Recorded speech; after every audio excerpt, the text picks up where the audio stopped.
Subscribe now and press the bell icon. Never miss an update. जय हिंद। बताएंगे आपको जो कि कक्षा 12 और बीए के लिए दोनों के लिए सबसे इम्पोर्टेंट है। सोशोलॉजी का सब्जेक्ट है, ये सोशोलॉजी का पोर्शन है, सोशोलॉजी का है ना। सोशोलॉजी का पोर्शन है कि वर्ड क्या है, वर्ड किसे कहते हैं या जात से आप क्या समझते हैं। तो पहले हम आपको वर्ड बता दे रहे हैं, ठीक। वर्ड क्या होता है।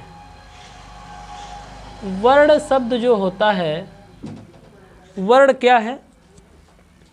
वर्ड आपको पता है कि वर्ड के कितने वर्ड बांटे गए हैं, 4। एक है ब्राह्मण, क्षत्रिय,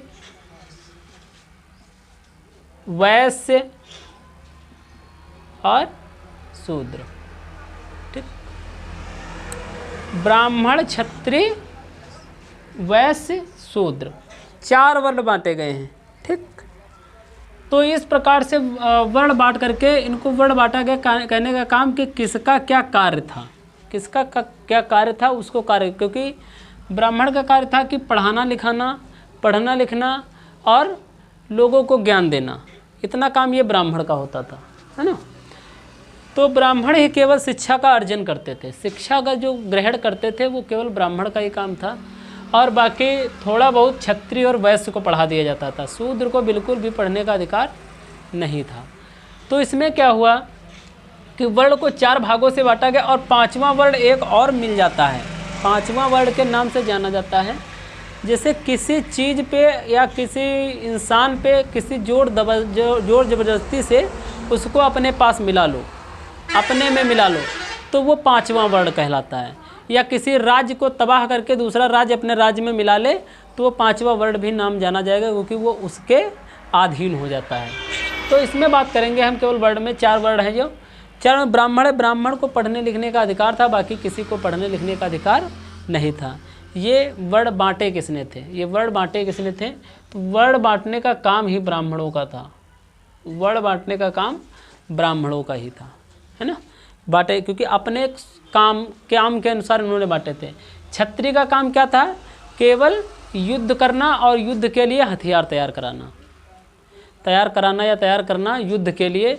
सिर्फ इस राज्य पे चढ़ाई कर दीजिए, इस राज्य पे आज हमला बोला जाएगा, आज इस देश पे ये कर दीजिए। तो ये काम होता था किसका, क्षत्रियों का। क्षत्रियों का इतना काम बना दिया गया था। फिर आता है आपका वैश्य। वैश्य क्या होते हैं, वैश्य केवल धंधा करते थे। क्या करते थे, धंधा करते थे। जो धंधा बिजनेस है तो इनको सब देखते थे कैसा क्या चल रहा है। तो वही था कि प्राचीन समय में जब ये ब्राह्मण लोगों का शासन चल रहा था तो ये लोग अपना इन सब से उपयोग उठाते थे, क्षत्रियों से, वैश्यों से, शूद्रों से, इनसे सबसे अपना उपयोग उठाते थे, है ना। समझ लेना, बहुत कायदे समझ लेना, छोटे बारीकी से समझ में आ जाएगा सब। तो क्षत्रियों का काम लड़ाई झगड़ा करना, ये आराम से खाते थे, इनको कोई कष्ट नहीं था, इनको कोई दिक्कत नहीं, ये आराम से अपना खाते थे। और ये क्षत्रिय से अपना लड़ाई झगड़ा करवाना, कहीं पर चढ़ाई करवाना या कुछ करवाना है, युद्ध करना है, तो क्षत्रियों का। वैश्य का धंधा, जितना भी उनके खेतों में गल्ला गोदाम जो भी होता था उसका लेखा जोखा करना काम किसका था, वैश्यों का था। उसका लेखा जोखा करना वैश्य का होता था। और उसके बाद में आते थे शूद्र। शूद्र वर्ण में काफ़ी जातियाँ हैं, इसमें तो ज़्यादा जातियाँ, वैश्य में ज़्यादा जातियाँ नहीं है, क्षत्रिय में भी ज़्यादा जातियाँ नहीं है, ना ब्राह्मण में जातियाँ हैं। सबसे ज़्यादा जातियाँ जो हैं वो किस में हैं, शूद्र में। जैसे इसमें अहीर है, चमार है, बढ़ई है, धोबी है, नाई है, इत्यादि बहुत सी जातियाँ इसमें हैं, बहुत सी जातियाँ आ जाती हैं। और ये मौर्य हैं या मुराऊ कह सकते हो उसको शुद्ध भाषा में जो लिखा जाता है।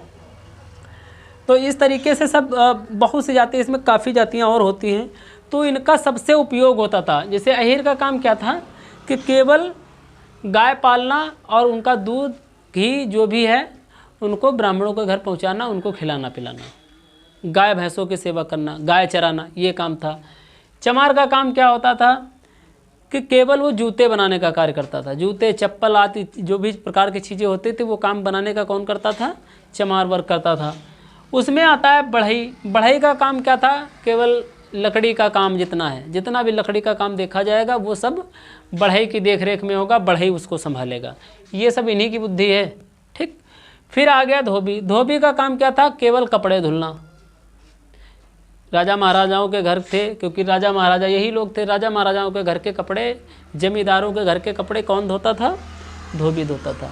हालांकि इसमें कुछ भी जातियाँ और थी, इनके लोगों के नहीं कोई धोता था। वो केवल इन्हीं का, सब लोग इन्हीं की सेवा करते थे। कोई दूसरे के, एक दूसरे की सेवा नहीं करता था। ये ना सोचो कि बढ़ई के कपड़े धोबी धो देता था, या चमार के कपड़े धोबी धोता था, या आहिर के कपड़े धोबी धोता था। नहीं, सब लोग इन्हीं के लिए थे, सबको यही करना था। फिर है नाई। नाई बाल काटना। बाल काटना वो भी इनके घर जा कर के सेवा करना, इनकी बाल काटना। या जैसे अगला कह सकते हो कुम्हार। कुम्हार है। माली है। माली का जैसे अब नाई बाल काटना, मुराऊ का काम क्या था? केवल सब्जियां उगाना। सब्जियां, खेत पात जो भी है उसमें होता है, तो सब्जी का धंधा इसको देखने के लिए दिया गया। किसको? मुराऊ को। कुम्हार को क्या दिया गया कि वो घड़े, मिट्टी के बर्तन इत्यादि जो भी प्रकार के मिट्टी के खिलौने हैं, जो भी होता है वो काम बनाने का कौन करता है? कुम्हार करता है। फिर आता है माली। माली का है, माली का सिर्फ फूलों का काम। जैसे शादी बारात है या कोई कार्यक्रम, शुभ कार्यक्रम पड़ता है, तो उसमें जो फूलों का काम होता है उसको ये देखा जाता है। और भी जाते इसमें आ जाते हैं, जैसे महार। महार का काम होता है पानी भरना। पानी भरना, कोई काम है, कोई काम काज उनके घर में पड़ा तो पानी भर के वही लोग देंगे, ये लोग कुछ नहीं करेंगे। सारी ऐशो आराम इन सब से मिले। और ये सूत्र में बहुत से छोटे, बहुत कम बताए हैं। इसमें बहुत सी जातियाँ होती हैं, और भी अनेकों जातियाँ। पासी हो गया, धानुक हो गया, है ना, इस तरीके से तमाम जातियाँ इसमें हैं। तो इस तरीके से इनका वर्ण बटा हुआ था। ठीक। उसके बाद में आता है जाति। जाति क्या है? जाति क्या है? देखो, जात इसको लैटिन इंग्लिश भाषा में कहते हैं कास्ट। क्या कहते हैं? कास्ट। और ये जो है पुर्तगाली भाषा, कौन सी? पुर्तगाली के अनुसार ये बनाई गई थी। कास्टा, इसका नाम था कास्टा। और कास्टा जो था, इसका शुद्ध अर्थ होता है, शुद्ध अर्थ जो होता है वो होता है विशुभ जाति। क्या होता है? विशुभ जाति। कास्टा शब्द का अर्थ है विशुभ जाति।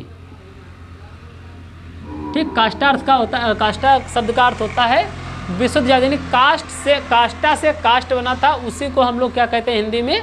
जात कहते हैं। जात एक ऐसी चीज़ होती है जो कि एक समूह होता है। क्या होता है?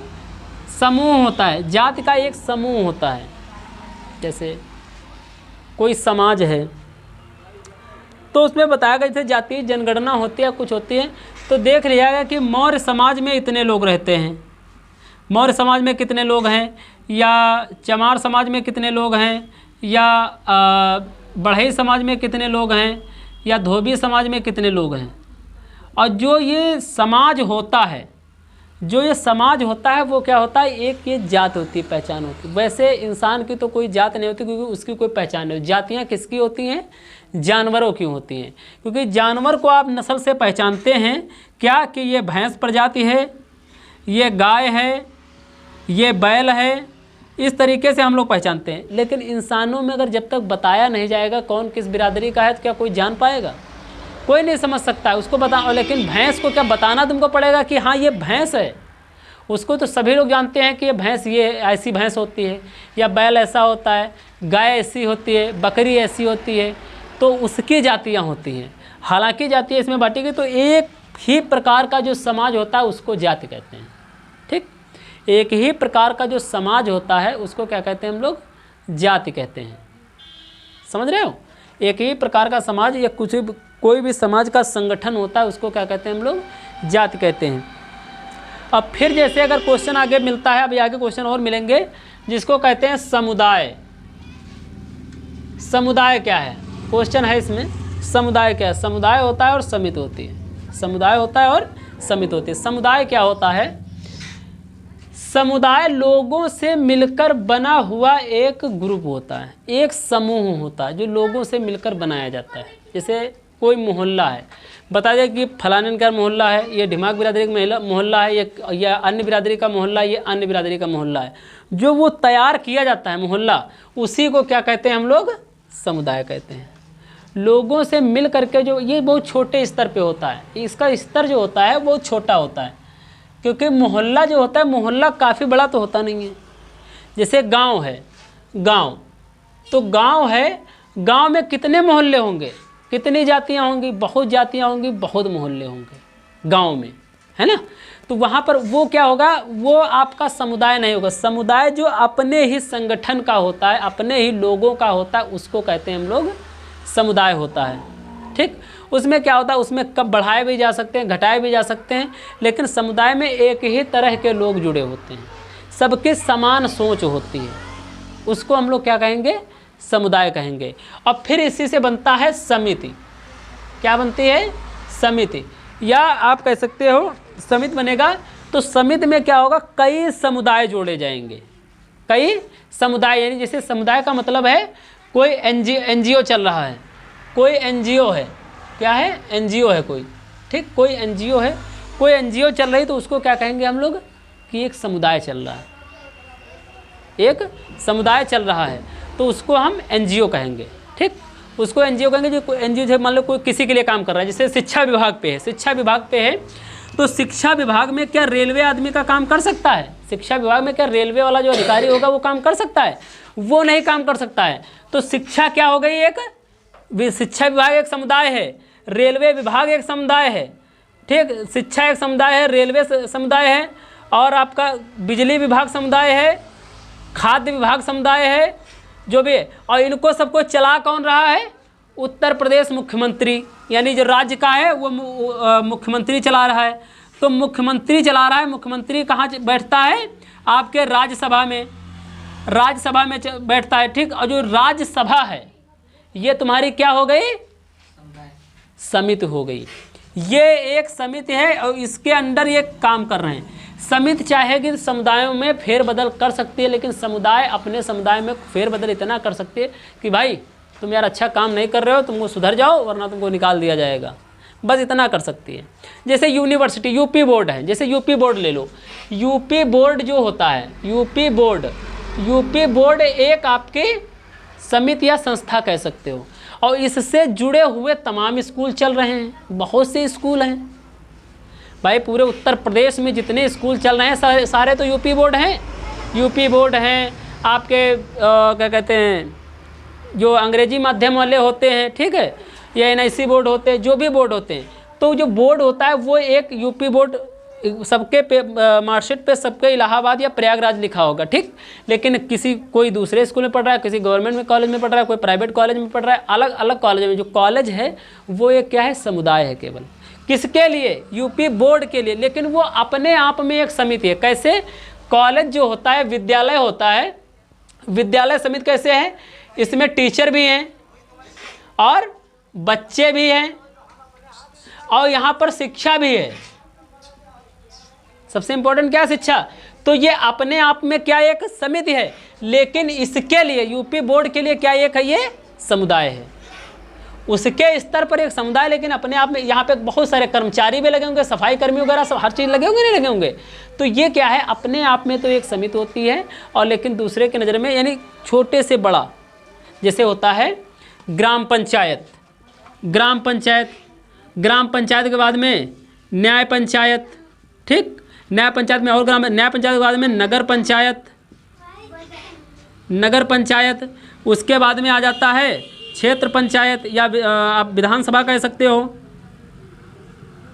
विधानसभा। फिर आ जाता है राज्यसभा, वही विधानसभा राज्यसभा एक बात एक ही होती है। फिर आती है आपके केंद्र, ठीक। तो इस तरीके से चलता है। जैसे प्रधान, ग्राम प्रधान, सबसे पहले सदस्य होता है जो पंच कहे जाते हैं। सदस्य का प्रधान ग्राम प्रधान, ग्राम प्रधान के ऊपर विधायक, विधायक के ऊपर मुख्यमंत्री, मुख्यमंत्री के ऊपर प्रधानमंत्री, प्रधानमंत्री के ऊपर राष्ट्रपति, और सबसे प्रथम नागरिक कौन होता है? राष्ट्रपति होता है। तो राष्ट्रपति एक समिति है, उसके अंडर सब काम कर रहे हैं। लेकिन क्या कहो, प्रधान अपने आप में समिति नहीं है? प्रधान भी समिति, प्रधान के समिति में कितने भी और भी लोग काम कर रहे हैं। तुम्हारे पंच हो गए, या जो पंचायत का वो होता है, पंचायत का जो पंचायत मित्र होता है वो हो गए। तो ये सब चीज़ें होती हैं। तो ये समुदाय क्या है, वर्ण क्या है, जाति क्या है, ये तीनों पॉइंट आपको समझ में आ गए होंगे। धन्यवाद। जय हिंद।